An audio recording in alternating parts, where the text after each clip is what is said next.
So Mecole Hardman signs with the New York Jets. Initially, because I got these notifications now, it said Mecole Hardman signs with the Browns. I'm like, okay, good pickup for the Browns. And then people messed up, and it said Mecole Hardman signs with the Jets. I'm like, well, which one is it?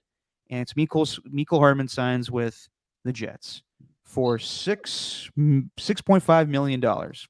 And my initial reaction is, huh? Well, that means two things. Now, why would they do that?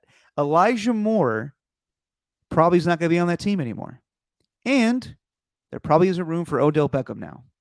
So, hours later, sure enough, Elijah Moore is the guy that's going to Cleveland.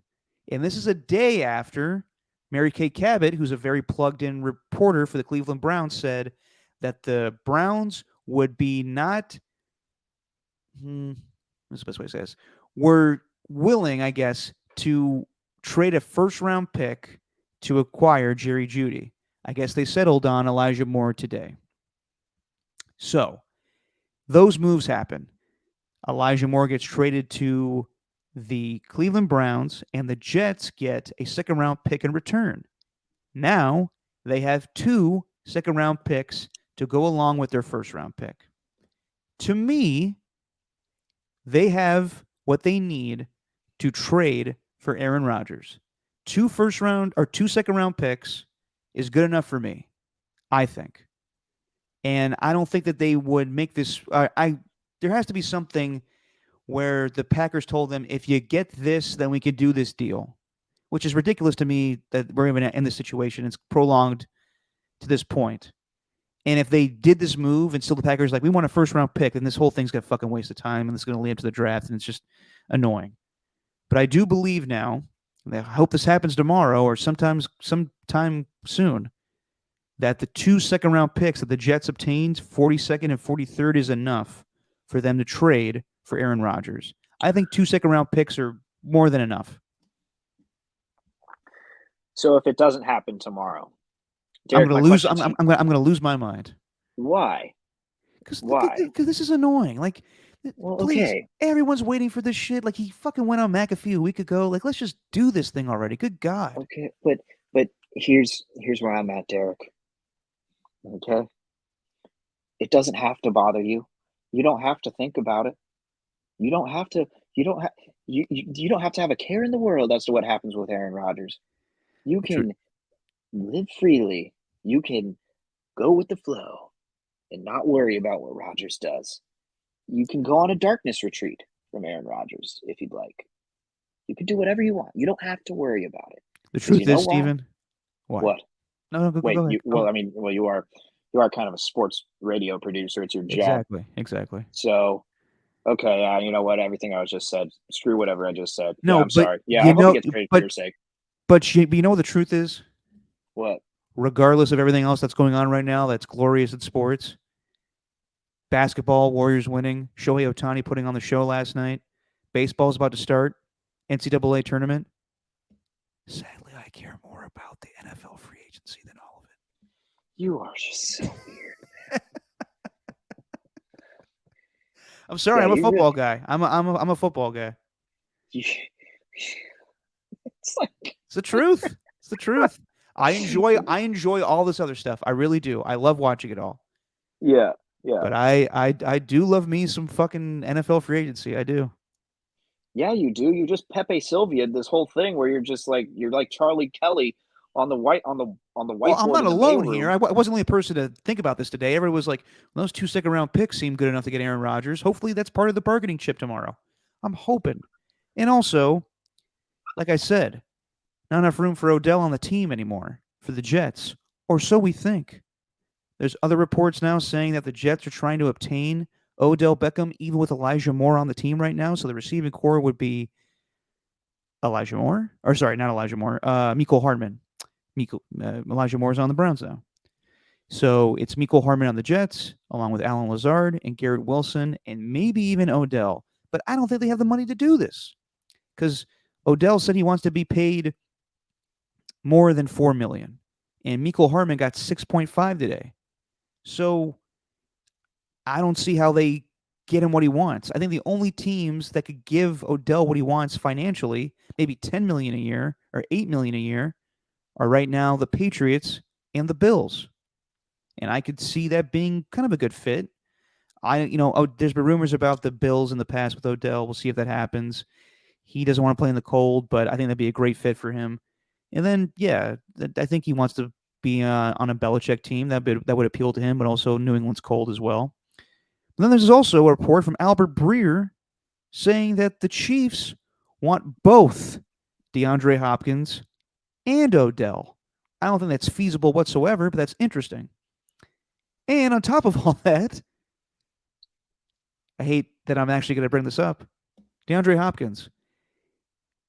Ian Rappaport says things are ramping up for the trade negotiations for DeAndre Hopkins. Apparently, they're looking at things now in comparison to the Brandon Cooks trade that happened last Sunday, where he went for a 5th-round pick. And I'm assuming that maybe he'll go for a 4th. But DeAndre Hopkins, a couple of hours ago on his Instagram, called himself a Buffalo Soldier. And he was drinking OJ, orange juice. Now who used to play for the Bills, Steven? Who? Who is one of the greatest Bills of all time that nobody talks about? For good reasons. I wonder why. Arenthal James Simpson. Was it a double shot of OJ? Yeah, he was drinking OJ. I think, and maybe this is just me just hoping that all this shit ends and I don't have to keep scrolling my phone in the morning, even though I get notifications on this shit. I'm hoping we get clarification with Aaron Rodgers and DeAndre Hopkins tomorrow. But who the fuck knows at this point? You said a lot. I did say a lot, and I did totally. Well, Pepe Silvia. Like I did totally just. My mind's gone crazy with this stuff. Like it's just ended already. I'm surprised there isn't like a bunch of pins with a bunch of yarn wrapped around with each picture of like a wide receiver on your back wall there, and somehow OJ Simpson's involved in the mix, and Hello, Bob Twitter world. It's me. Bob Marley and OJ Simpson are like connected to DeAndre Hopkins, and all signs are pointing towards Josh Allen. It's like you got Aaron Rodgers, Josh Allen, you got Patrick Mahomes, and you got just yarn. This is what happens. This is what happens when I actually rely on Dov Kleiman as intel. I mean, the sad part, is he real? I don't know if he's real or not. He's a real man. It's just that he's also a cartoon. Like his profile picture is what we assume he looks like as a cartoon. It's a hell of a way to live life. That's like some why is his name? That's some like Andy Kaufman type stuff right there for NFL reporters. I can't tell if he's serious or not. Anyway, well, real quick, I do believe Andy Kaufman was alive for some time and then died. This is very true. Yeah. Yes. Man on the Moon, great movie. He was real. Well, I'm saying he originally faked his death, but then eventually died. Still could have, and he could still be alive. His longtime writing partner says he's still alive to this day. I'm talking about Andy Kaufman, of course, not Dov Kleiman. Yeah. Shout out to Dov Kleiman wherever you are. And he gets NFL players to respond to him. I think what you're saying is very feasible, and now even more, I want this Aaron Rodgers thing to be prolonged until the NFL draft. Oh, why?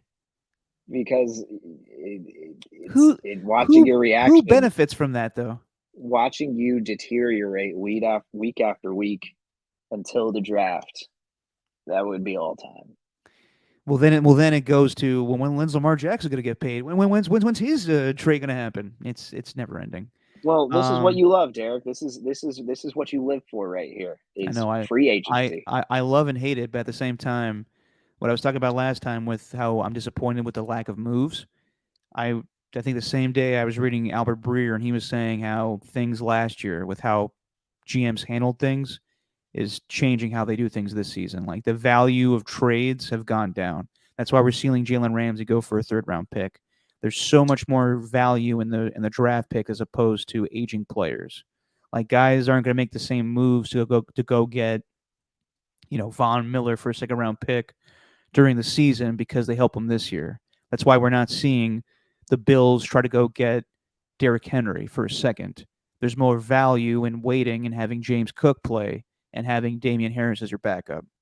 So I get it. It's the smarter way to do things, just less sexy. But I understand it. I understand it. You have turned this into a movie.